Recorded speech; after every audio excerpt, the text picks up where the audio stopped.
The average parent will spend thousands of dollars this year on toys, apps, flashcards, and classes, all chasing the same quiet hope: give my baby the best possible start.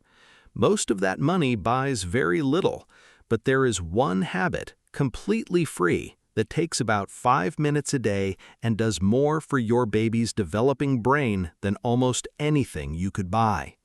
Researchers who study early brain development have spent decades tracking it, and most parents have never once heard its name. It's called Serve and Return. Your baby sends out a tiny signal, a sound, a glance, a reach, and you answer it. That's the whole practice. Simple to describe, and yet inside that small exchange, something enormous is happening. Picture your baby lying on a blanket on the floor. They catch sight of a bird outside the window, make a small sound, and glance back at you, waiting. That glance is not random. It's a question. Am I seen? Is someone there? If you meet their eyes, smile, and say something as ordinary as, "Oh, you see the bird too," you've just closed a loop their brain was built to expect. Researchers who study early language and cognitive development have found something surprising here. It was never simply the number of words a child heard in a day that predicted stronger language and thinking skills later on. It was the number of back-and-forth exchanges, real turns, real answers between a child and the adults around them. And this is where it gets hopeful. That advantage doesn't depend on income, on the neighborhood you live in, or on how many books line your shelves.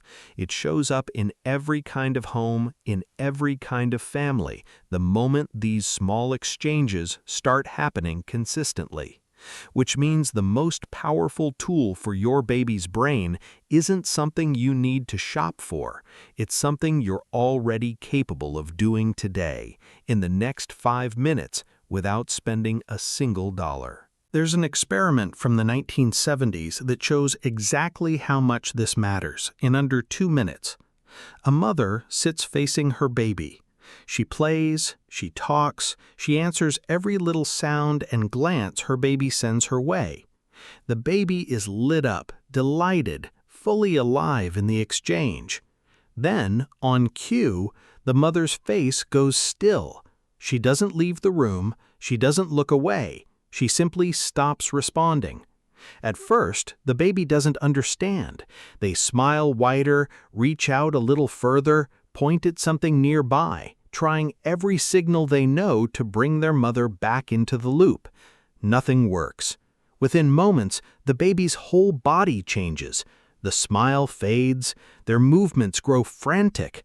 Then, finally, they turn away and grow quietly distressed, unable to make sense of a face that looks like their mother's but no longer answers them. Then the mother smiles again, leans in, responds, and almost instantly the baby's body relaxes, their breathing settles. The world, as far as their nervous system is concerned, is safe again. This isn't a story about failure. No parent responds to every single signal, and no parent needs to.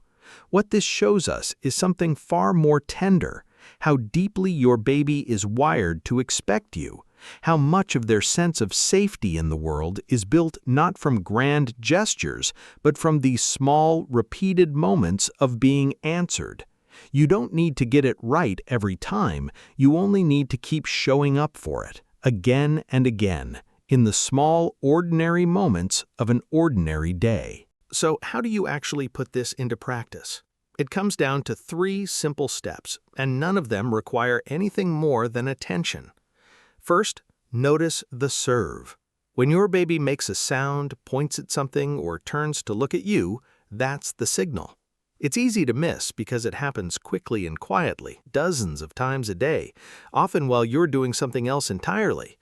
The first step is simply slowing down enough to catch it. Second, return it with warmth.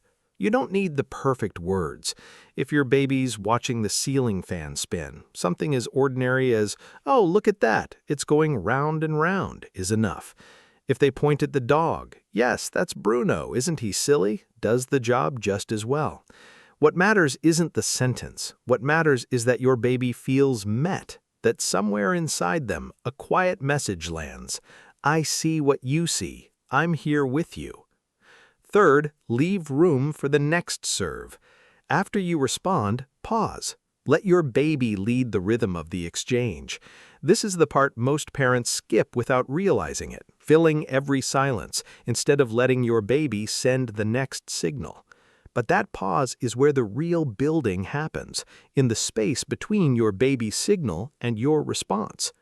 No toy on the market can do this.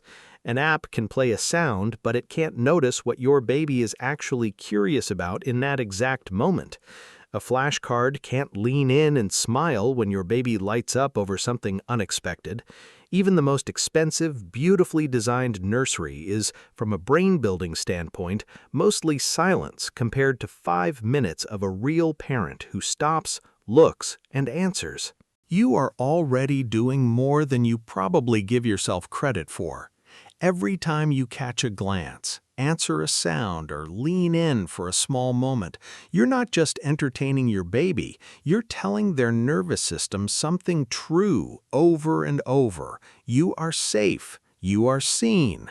I am here. That's not a small thing. That's the work of building a mind. If this video helped you see your baby a little differently today, consider subscribing. Every week, we share more science-backed moments like this one, the quiet, everyday things that shape your child's mind in ways most parents never get the chance to hear about. And if you know another parent who could use a little reassurance today, a like helps this find its way to them too. Until next time, watch for the serves. Answer with warmth.